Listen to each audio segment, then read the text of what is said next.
I'm Rene Ritchie, and I'm a tech analyst. Sorry, I was going to say I'm an urukai. I'm Georgia, and I'm a psychotherapist. You might also be an urukai. I wish. The age of man has ended. Yeah.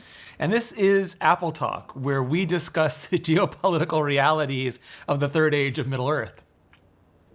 I think that industrial age is definitely shown in there. Yeah, it's true. This will be the fall of man. And also things like, Facebook, Apple, Google, It's not Amazon, Facebook. Meta. Meta book. Well, we don't say Alphabet. We still say Google. So I think it's okay to still say Facebook and not Meta. Oh, yeah. They just want you to forget that they exist. Yes. Don't we all? They're not gonna work, Mark. You should have killed me when you had the chance, Charles. We need a bigger boat. Oh God, he's become a supervillain. He's like not even like a real one, but like a caricature supervillain. No, he's a real one. Robot Man. No, that's from Doom Patrol. All right. Well, let's get the show started. There's been a continuation of this whole metaverse debate, and some interesting things. Well, first, Joanna Stern decided to spend a day in the metaverse, such as it exists now. Right, and that ended as well as you'd expected. Yeah, I mean, she got a hotel room. She put on the headset. She tried to sleep in the headset. She did her meetings in the headset. She did her exercise in the headset. And the realization is it's not comfortable spending that much time in that big a headset. It's really exhausting for it's not just your body. They're heavy, right? So you're wearing it. It's heavy. It's not comfortable. It's not something that you can just hang out in. It causes a lot of neck strain. Yeah. So that's the first thing. Plus it causes eye strain because your eyes are constantly shifting. There's flickering that's happening, so people that are prone to migraines can increase migraines. You end up feeling kind of distorted because time and space, there's a little bit of a timing issue, so you can end up with vertigo and feeling kind of dizzy and icky. And it's not that great yet. Yeah. And I love VR, but it's not that great yet. And she was using the Oculus Quest, which is also like one of the lightest, most self-contained headsets. She wasn't wearing like a Vive or a... what was the big one? The Rift. They still call it the Rift, or is it just the big Oculus now? The Rift's like Pacific Rim. I just imagine it's a doorway to ancient evils. And what's the other one? The Valve. I forget what the Valve is called. Oh, your husband's going to be so mad at me. The Valve HTC. something. No, HTC is the Vive, but Valve... I'll make up a name. The Valve Epoch. There we go. Sounds like very Matrix-y. Oh, there we go. All right, so... yeah, she spent 24 hours and she did first she had to make several avatars because even within the Facebook ecosystem, not every app uses the same avatar. So there was like a very Me-esque, like a Nintendo Me-esque avatar. There was some, or like a Memoji sort of avatar. There was one that tried to look hyper-realistic, that looked like a mapped photograph, which is kind of uncanny. And also she realized quickly that she can't have legs, because they have the face, the head tracking, and the arm tracking, but there's no leg tracking yet, so they just don't bother. So, like, there's nothing below the table. You're just sitting there, like, floating torso. Yeah, which doesn't... I play a lot of games that there's no legs. It doesn't really bother me. But what if you have to scratch your foot? But I know. We have proprioceptors in our body, so we know where our foot is, even if we don't see it. Yes, although that's very, like, it's really weird when you don't see things. Like, some of the early VR games, you didn't have the hands tracking yet. You were holding the controllers, but you'd lift them and you wouldn't see anything. That bothered me. Yes. That bothered me. Not being able to see my own hands bothered me, especially when I had to use them. And not having, of course, a body, but having no legs doesn't bother me at all. I don't even notice it. And you're also not really moving. Like, you're in a room, and a lot of the things you need to move further than a room, so they have like this teleport mechanic.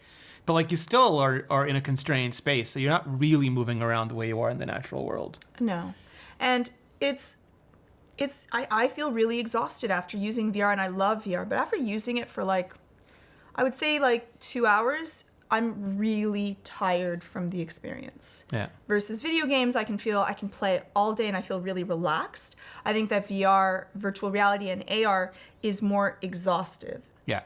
Yeah. Oh, for sure. And she also found, another thing that she realized is that when you're being in, they call it presence, I think is what they call it, presence, when you're in like these virtual conference rooms, it really is like you're there. Like, when you're on Zoom or something, you can have like your phone underneath and you're playing like, what do the kids play these days? Marble Madness, Pac-Man, Pong. I forget what the popular games are. Minecraft, Fortnite. Yeah, I don't think you can play that while you're in a meeting, but you can probably play like, some I'm sure people do. I'm sure people do. some bejeweled puzzled game or something, or you can check Twitter or text. Like there's a lot of things Or you can get distracted. turn your camera off versus being there is like being there, but you're not there. So you're at home, but you don't get all the benefits from being at home. Yes, and you do have to be more present in the meetings, but they're virtual meetings. And one of the things I heard that was really interesting is that now that companies are doing a lot of these virtual meetings, not over VR obviously, but over WebEx or over Zoom, people don't have the breaks they used to have, because if you were at, let's say, Google or Facebook or Apple, you sometimes have to cross campus to get to a meeting. That's like a 10, 15, 20-minute excursion. And if you needed to go to the washroom, you could go to the washroom in between that. If you needed to get a coffee or a drink, you could. Whereas here, it becomes really kind of difficult. It's like back-to-back meetings, and you don't get the same kind of break, and you don't get those outdoor, like, because it's California, it's got nice weather, and you're not walking across campus or just like getting any movement. You're just sitting there, and that's been a real toll on people. Yes. And they don't really account for it. It's not like, oh, we're gonna have a 15-minute break before the Zooms. It's like 1 o'clock Zoom, 2 o'clock Zoom, 3 o'clock Zoom, and VR feels like the worst of both worlds, because you can't get other things done while you're doing it because you are present, but you don't have to travel. But you also have a headset directly to your face. So you can't turn off the camera, you can't do something. And even if you take off the headset, they see your hands moving to your face, and then suddenly your head is sideways and kind of just hanging there. So it's very disruptive. Oh, Jean is off the headset again. Yes. And the avatar is just palpitating in the room around you. And plus there's all kinds of issues with it, overheating, or you lose graphics in between it. It's not a very stable set of a system yet either. So it ends up being just really, like, it's right in front of your face. Like, there is no escaping if you're in AR or VR. So even if you're in a meeting, you could do something, you could take notes, you could doodle, you could answer your phone, you could deal with other things. You could say, excuse me, I'm going to go to the washroom, where it's really noticeable and disruptive if you do that in VR. Yeah, there's just no escaping, and you can't even do that. Going through a tunnel, losing because they see you doing it. Yes. They see you go, like, you're faking going through a tunnel. I can see you're faking it. You can see that I can see that you're faking it.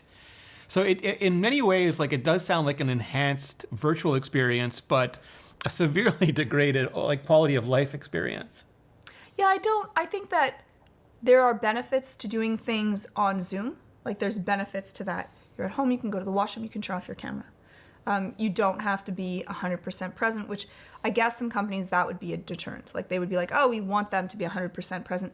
No one ever is. I'm sorry, we're not. We're looking at you, but our brain is somewhere else. Yes. We have to process so much just by being in VR, and it's a simulated world, so it's not even enough that if there's a candy on the table, you can actually take the candy. No, there's no You're just snacking. distracted that the candy is there, but you can't actually even drink very well because, like, the headset is there and you're trying to drink, but then it just looks weird because why is your hand in front of your face? And I want gum, and I'm like, Georgia, can I have a piece of gum? And you're like, there's no gum. There's no gum, but can't share snacks. Also, if you need to pick up something, in AR you would probably see it, but in VR you can't. So if you need to get something, it becomes this nuisance of I have to figure this out and I have to find out where my calendar is, or I need to get that book. Or if someone brings in snacks, there's no real snacks. No, there's no real. There's no real snacks. Like, they bring in, I don't know, apple slices or something, and you're like, they're not there. No. They'd have to coordinate delivery of all these apple slices. No. So I think terrible. That for Meta, this is great because they get all of your information. They can absorb even more of your information. But for people, I don't actually think that it is much of a benefit. Yeah, so it's interesting because I might have said this previously, but it's really beginning to resonate on me. It's like the whole word metaverse just sounds so fake to me. It's like when people talk about cyberspace. Like, you see, it's like what a director puts or what, like, a writer puts in a TV show. Wouldn't it be like Dr. Can't you see Dr. Evil? Let me pitch this to you. Yes. You know, like, when we were, like, whenever you were, like, a kid or, like, a big trend comes out and the adults finally learn about it, it's like 3 years later and they make a version of a movie with it. It's like all of a sudden there's the BMX movies, the breakdance movies, the surfing movies, like the hacking movies, whatever cultural trend you're part of, way too late, someone makes a really crappy version of it. That's what Meta sounds like to me. Like, a bunch of marketing douches got around and they're like, we're going to call it cyberspace, or we're going to call it metaverse. And meanwhile, like, we're just like, we're online and we're on the net. You know, like, we don't have these fancy terms for it, and it's nowhere nearly as cringy. Though it is now, it's at the forefront. They are at the beginning of it. I can give them that. They have started before this has really happened yet. But I think that Facebook is so tainted that I don't think that they're changing their name. I don't believe that there's any recovery from them. For me, it is more like, this is what Dr. Evil, which Zuckerberg does not have the personality of Dr. Evil. He's not even as affable as Dr. You mean Evil. as charismatic? No, because Dr. Evil's kind of cute. He doesn't have the cat. Look, wait a minute. He did not go to evil dental school for 10 years to be called cute. Thank you. Right. But that's what the name sounds like. Something that would be, you know, let's do the thing that, you know, because when you're talking about meta, it's like you thinking about thinking. But it feels like so try hard. Like they're trying so hard to make it a thing, and I don't think it's going to be a thing. Like my guess is that this is just going to be it's the next thing after the internet, and we can get to Web 3.0 if we want afterwards, because that's another whole mishigas. But you have, like, right now you can access all, like, Facebook, Microsoft, Google, Apple, all these things through your phone, through your watch, through your computer, through your tablet. And this is just adding through, like, glasses and headsets. And I don't think it's any more than that. Like, they're pitching it as though it's AOL. Like, it's like immersive AOL. And that's right. like nobody wants immersive AOL. Like, I forget who said it, but someone was joking, like, there'll be Facebook headsets littered all over the ground, like AOL CDs. Remember, like, everybody got the AOL CDs? Nobody wanted them, free AOL. Nobody wants that. It's just going to be a further layer to what we have now. And Apple, there were rumors this week that Apple is getting closer to launch for their headset. People are still conflating AR and VR, and I think they're still two very, very different products. But it sounds like they're getting close to the VR headset, which would be like, because it's Apple, it's not going to be like a cheap Facebook, Quest. It's going to be a premium. They're saying $2,000 to $3,000, but it'll be like an Apple TV for a person. Would this be like an all-inclusive unit? Yes. Or would you need to hook this up to your Mac? It will be an all-inclusive unit. Okay. And I think the whole gist is, like, why can they only charge you $200 for a family room Apple TV when they could charge you $2,000 for a one-person headset? And it's supposed to be, like, decked out, like 8K per eye, like full spatial audio sound. It'll have the equivalent of a MacBook Pro style processor in it to handle everything on board. Will there be all Siri? the sensors? Oh, I don't know. Yeah, probably. I mean, they put Siri on everything. I think, the Apple cleaning cloth has Siri. Like, Siri, am I cleaning this fast enough? And it's like, I'm checking the internet for cleaning it fast enough. Right. But yeah, I think that Apple's current approach is to treat it like an Apple TV, and that means there'll be entertainment, like all your movies and TV shows. There'll be games, like all the Apple Arcade stuff. There'll be Fitness Plus, so you can do all your workout stuff. And it'll just be to them a screen that you wear rather than a screen that you look at. I don't find that at all compelling, though, because it doesn't. I think that the thing that I love about virtual reality and AR is that it should be augmented to the system. Yes. It should make things better. It should do it better. And if it doesn't do that, if it does not serve a purpose, unless I'm out, watching a movie is going to be better in a theater or in my home than it will be in front of my glasses, unless they can make that better. If my popcorn tastes better when I put on my goggles, but I think they're two very different okay. things for Apple. Like, I think the glasses and the augmented reality are going to be a completely separate track, and this is going to be a really education, entertainment, gaming-centered experience where... Yeah, I just worry, though, because when Apple TV first came out, they had, 2 to 10 shows? Like, it was nothing. Oh, but I don't think it'll be just Apple. Like, it'll be like everything you can get on an Apple TV now. So it'll be Netflix and Disney Plus and all those things. Yeah, and I think SharePlay. I don't think they made SharePlay for your iPhone. Like, SharePlay on an iPhone is weird, but SharePlay in a visor where, like, let's say it's still during the pandemic and nobody can go out and we're all stuck at home and we can just press a couple buttons. Suddenly we're watching James Bond together and we all feel like we're in a movie theater and we look over and we all see each other. Like, but and it's a big shared giant screen experience. I just don't. I don't know. I don't we'll know see our what emojis. Parts will be. Oh, kill me. Emoji's not bad. She's kind of cute. She doesn't say much. It's better that. Yeah, I just don't know if they will have the support. I think that the the hardware will be great, but when Apple creates its own software, I think Maps now is great. Maps does a But great see, job. that I think that is an AR thing. This will be like literally like this will be all the VR stuff that they have. Oh, sorry, all the entertainment stuff they have now. But they don't have any VR things at all. So then that's what I'm saying is they will have to either build it or pay other people to build it. They'll just get the and they will the take games. so long. See, I don't ones think that they're are gonna. already I don't there. think they're gonna do it themselves. I think they're gonna because like iOS is a huge gaming platform because there's so many units. And yeah, the VR headset's like at $2,000. It's not gonna sell a lot of units. But I mean, depending on how they play this, it'll just be like the games that you get on your Vive or on your Oculus. They'll just have their version of the marketplace for you. And you will download them Yeah, just onto on your, their yeah. own. The same way you have, it'll sell the App Store. You'll have your VR App Store, headset App Store. Like you have your Apple Watch Store, your Apple iPhone Store, your iPad Store, your Mac Store. I don't think they're going to do much of it their own. Like See, Apple's that's the not, thing, it doesn't though, make a lot of their own then stuff. why would I, like, I guess it would be then only for the people that don't already have virtual reality, but want virtual reality. Yes. But they already haven't gotten in virtual reality. So these are going to be, who are they targeting? They're targeting Apple users, one. Two, Apple users that want to do VR. So this is people that, Apple products are expensive, have money, enough money to buy Apple products, which are, none of them are cheap. Like even the plugs are not cheap. But they want VR, but they haven't yet bought VR. So I think I don't know who they're targeting. So there's two ways to look at it, and like one is that Apple is usually pretty good at mainstreaming products. Like they take things that are relatively niche, like the smartphone and the smartwatch, and they make a mainstream version. Now this sounds priced ridiculously high, but the original iPhone was priced ridiculously high because they get their early adopters to pay down their investment in the technology, and then the second generation is like much lighter and faster and and better, and that becomes the more like the iPad 2 sold way better, the iPhone 3G sold way better, Apple Watch 2 sold way better.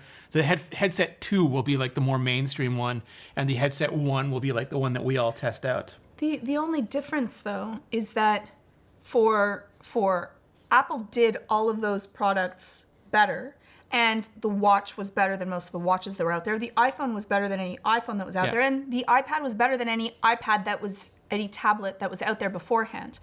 They're going to have a standalone system that the specs will be better, but if all of the games are games that I can get already on my Vive or on my Oculus, and I probably can afford it if I'm into VR, I don't know who they are targeting. I don't see a group of people. There will be some people that will get it, Well, it'll be but the Apple. it won't be anything more than what I can do already, and that worries me. So I think that's the same thing as the phone. Like when Apple first announced the iPhone, Steve Ballmer famously said it's going to be the most expensive phone. Nobody's going to buy it. And Ed Colligan said, these PC people aren't going to just walk in here. And I think it'll be like the first one will be the Apple faithful, of course, because that's always their prime early adopters. It'll be just people who buy the Apple version of everything. But then they're going to have to quickly move that, like cross that chasm to mainstream adoption and make a product for people who are interested in VR but think that the current versions are for some reason too complicated, not friendly enough, or that it ties into Apple's ecosystem. Like you get this and it's the same FaceTime, it's the same iMessage, it's all your iTunes content, all your Apple Music is there. Like everything that you already have is just now in this surround experience, this really immersive experience. Right. Which could be wonderful, but I don't know. Oh, the first one will be terrible, sure. right? The first one's always terrible. It's not always, right? The first watch was not a terrible watch. It was really good. It was unfocused, though. Like, it didn't really know what it wanted to be. Again, they tested different things, and they made it better and better as they remember, went you through. could send, like, the taps and, like, the... I did like that. and the animated little emojis. pictures. And yeah, I like that. They were did you cute. use them? I did. Really? All the time? I did. Brie and I would send... Don't say pictures to traumatize each other Don't say it. to each other while we did the podcast live, and I thought that was really funny and cute. I like that better than the memojis. You really hate your emoji. I don't hate the emoji. I hate when they have the animated ones and you're like, I'm a skull and I'm talking now. I find that. I think that was contrived. just a slow boil to get people used to having an avatar, because it's not something that a lot of people were familiar with. I thought it was going to be cute. It was cute. You could do emoji right over our faces right now. Yeah, so I just don't know. I don't know which way they're going to aim for it, and I worry that they are not going to have anything specialized that will make this different that they will do What a would they need? good job with. Let's turn it around then. What would they need? So what I would want is I would want to have a unit that was all of the goods that are on my phone, my music, mapping, like different stuff if I had to ask. So I don't have to leave the system. That would be really cool for me. Because right now if my phone rings, I find that annoying. So that would be great if that happens and I can pause my game, answer my phone call, talk to you. You're not going to pause your game. You're going to answer the phone call and say, Rene, I am embedded with the 37th SEAL team, and we are about to take this bunker. What do you want? Well, let's be honest. I'm not going to answer the phone call. Oh, but yes. But I would want it to be that, and I would want the games to be like I would want all of the games to Beat Saber to be to pull from my. And you'll have a music, better privacy threshold with this because they won't be harvesting all your data. which I would love.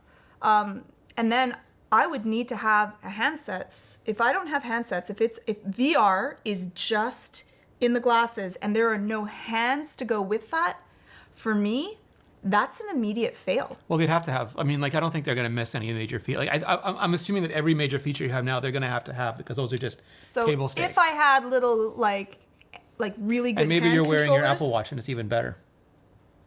Well, that would be kind of cool. I'll be honest. If I really was going all in and I'm like, this is exciting, it would be able to have leg tracking also.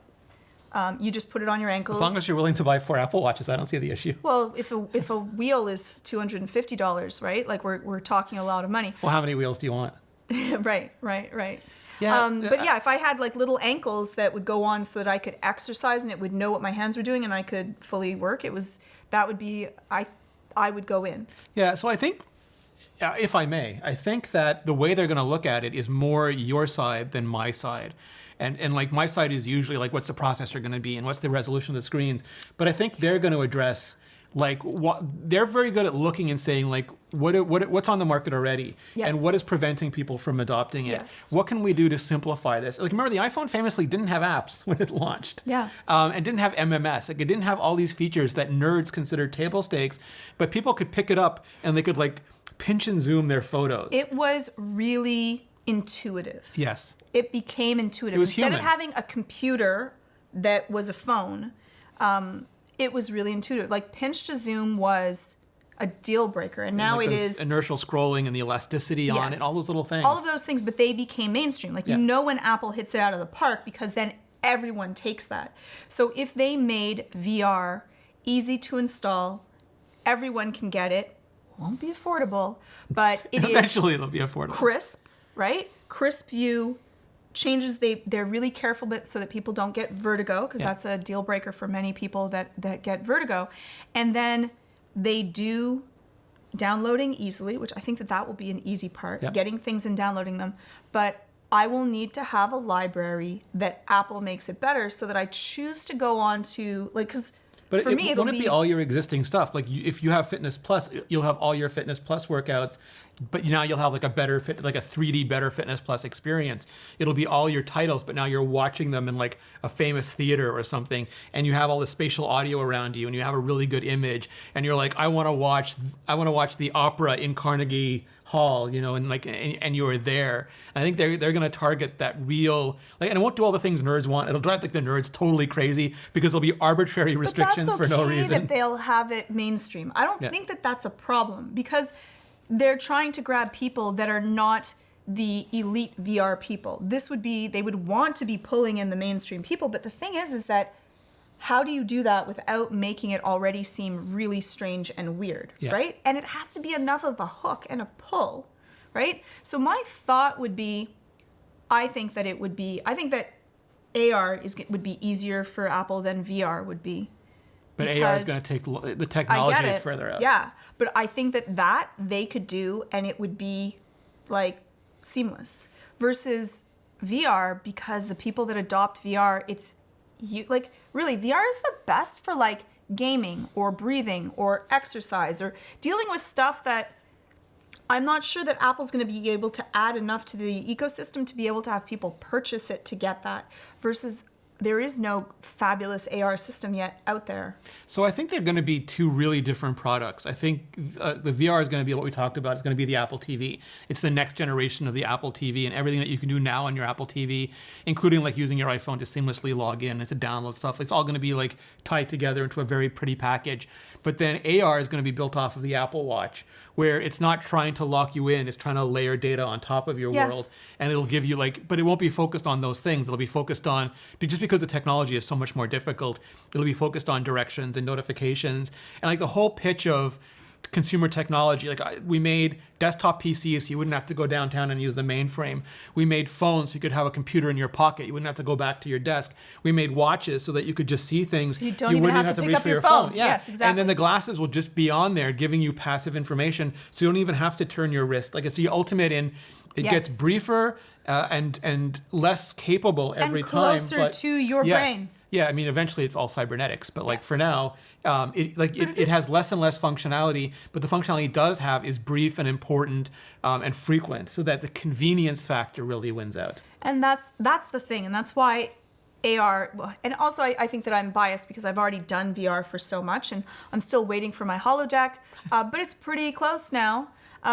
Whereas AR is something that is much more exciting to me, to be able to have information of, I look at a plant and it tells me, this is the type of plant. No, it's going to say water your plant, Georgia. Well, that'll be for this plant is dying. Yes. Please add water. But information that I can choose to turn on and turn off, right, as I need to, and gives me information of, oh, this is Rene, this is his Twitter, this is his thing, this is how many likes he has, which is creepy. And No. There's no dislikes, though. There's no dislikes. No, they're hidden. They're still there. I just can't see them. Yes. I think that would be really interesting, to be able to do something and have all of the things there so that I could still be immersed in the world. The only piece to that, the psychology of it, is that now we're going to be constantly absorbing information. And as humans, we believe that more is better.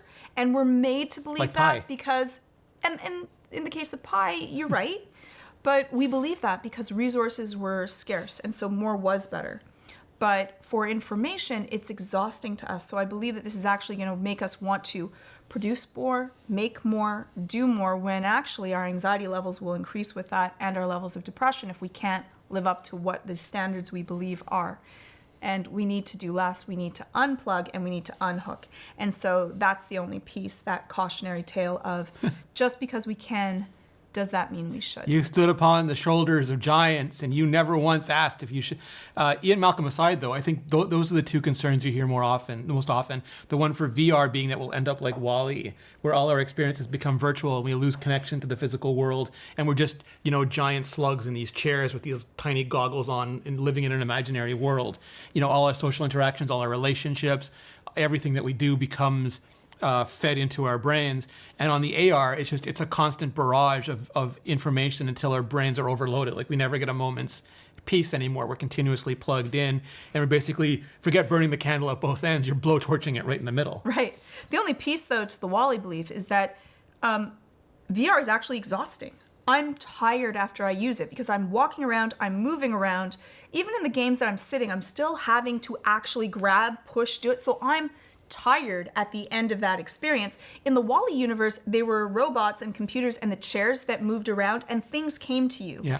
That's what creates the WALL-E universe being a dystopian world, is that when stuff comes to you and you don't have to get up, like if I don't have to turn, like we used to have to get up and actually turn the knob on the TV to change the channel, and now we don't. Now if the controller's outside of my reach, I'm angry about just having to reach too far to grab it. That's already too much information. I want to be able to just say, turn the channel, change this. Oh, deal you with talk it. to Siri again, your friend. Like, So, Apple, help me out. So, like, one of the things though is that if you go back a couple decades, most of our relationships were physical relationships. They were the people in our schools, the people in our offices, the people in our neighborhoods. Churches, We'd ride our communities, bikes. yes. They were relationships with other people in our physical space. Where now, especially after 2020 and 2021, a lot of our relationships have shifted to virtual space. Like we talk most of the time to people who aren't in the same physical space you as may us. never ever meet. Yeah, you may never really know who they actually are, but like they have become the relationships that we experience the most often. Yes. And because of that, it's funny because we used to see groups of children. We used to go out and we would just gather other stray children and the gang would grow. We had these scary gangs. All of riding on our kids. bikes, you know. Yeah, bloody because we've fallen and we get back on the bike. We don't go home. We just keep on riding. Until someone yelled out, dinner time! And then, Yeah, you know, they didn't know where you were because there was no way to track you. You traveled all kinds of places that you should not be. Yep. But we had these cohorts of people, and so that became really important. And now I almost, besides school, lunchtime, I never see groups of kids outside anymore. Yeah. Like, really, maybe for a sports group, that might happen. But besides that, I don't. It's actually rare, and I'm shocked when I see a group of kids. I'm like, look at that. That's a strange anomaly. Yeah, and I think like you're forced into groups when you're younger because of school, and then if you work in a physical office because of that. But again, like over the last 2 years, even the physical offices have really diminished, and so I forget who said it, but and someone mentioned that maybe the real metaverse is when our digital reality becomes more valuable to us than our physical reality, where all of our experiences become these virtual experiences, and we stop having as many physical experiences. There are so many people that do that already. There's so many games that you build a house and you all hang out and you're all there in your avatars, and people spend a lot of money and time and resources on building that. And I think in a lot of ways that's actually good, because some people that are sick or bedridden or wheelchair bound or sick or tired or can't do it or feeling depressed or anxious, they have a space where you can exist and be accepted and have fun and create the avatar that you want to be. If you want to be a cave troll, you can be a cave troll. Is that healthy though? Like if you make a persona for yourself online that isn't reflective of who you are, is that escapism, and does it become problematic? I think that a lot of times we do that anyways. We put on makeup, we put on clothing that projects something that is not us. It is another step removed from that, and I think that there's good and bad with either one. I like that, again, besides the digital divide, that people can join into a space and be considered equal and be seen as not by their socioeconomic, well, a little bit because you're affording VR, so already you're putting yourself in a different place, but it levels the playing field in certain ways. I think that in other ways it becomes something that separates you from being able to see things that are not really out there. And I think that escapism you can get stuck in because you get to be a god and whoever you want to and look the way that you want to, whereas the reality can actually become more disjointed. And that can cause a lot of social anxiety because you're not really engaging with people. And so there's a pro and a con. One of the people in our comments to the Metaverse video said it reminded them of Batman Forever with Jim Carrey as a Riddler trying to suck everyone's soul through a TV set. And we said that now, like, because remember his famous line was, "I am a god and the god am I." And it just becomes sort of like it's the whole metaverse is being not like Matrix style, but being powered by us. Like we're the batteries for the metaverse. Right, we kind of are. That is what he wants. Yeah. So do we like take off our masks now and people find out that we're really Bert and Ernie? Do not cancel us. We're Sesame Street, damn it. Yeah, we won't be allowed to go to certain conferences. No. That would be awesome. I'd love to be a Muppet. Because they don't know. We could be Bert and Ernie. I've always wanted to do a Muppet episode. I lost my nose. I still want to. Yes. I don't think they have noses. Do they not have? I don't think that. Does Bert not have? Grover No, they both have a nose. Yeah. Yeah, they both have a nose. Near. Far. Yeah. Near. Cookie Monster doesn't have a Far. nose. Double check. I don't think he has a Cookie. nose. Neither does Kermit. Anyways, I would love to be a Muppet. That would be just a pro for me. So you don't want to be an emoji, but you don't want to be a Muppet. Yeah. Yeah, Okay. I don't know. I don't know. There's something that bothers me So about if Jim them. I have to go Henson through. made Memoji, then you'd be one. Yes. If Yes. it was more animation style, I think I would like that as well. More anime. All right, so we still have one more segment coming up, our bonus segment for Nebula. If you're watching us on Nebula, please keep watching us. It's coming up right next, but it is exclusive to Nebula.